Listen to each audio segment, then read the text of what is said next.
Hey, what's up everybody? Renee again with Pulse Automation and Security. And today we're going to talk about something that we don't get a chance to do very often, and that is central vacuum.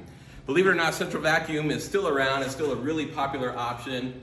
It works best in a scenario just like this. We're working on a custom home in Lake Geneva today, and this is the perfect time to put in a central vacuum system.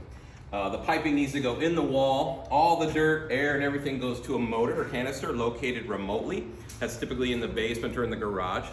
If anybody in your home has any kind of respiratory issues, asthma, allergies, central vacuum is still the best way to keep your home's air nice and clean. As you're vacuuming and using the system, everything is literally expelled outside to the motor. All the dirt, dust, debris is trapped in the motor. And you only have to empty that thing about every 3 months or so. So it's a really nice option for that. So these are called inlets because the dirt and stuff goes in this connection point. Well, later on we'll put a nice fancy cover plate on this, and then you'll plug in your 30-foot hose here.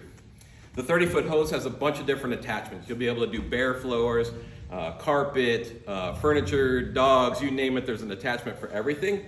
And there's even an inlet located in the garage that you can clean out your cars as well. So lots of awesome features. It adds to the home's value. They're a little bit more expensive, of course, up front, but it will add to your home's value, and the warranty goes forever. So it's a nice piece to add to your home. So if you guys are thinking about a central vacuum system, give us a call. We'll put the contact information down below. See ya.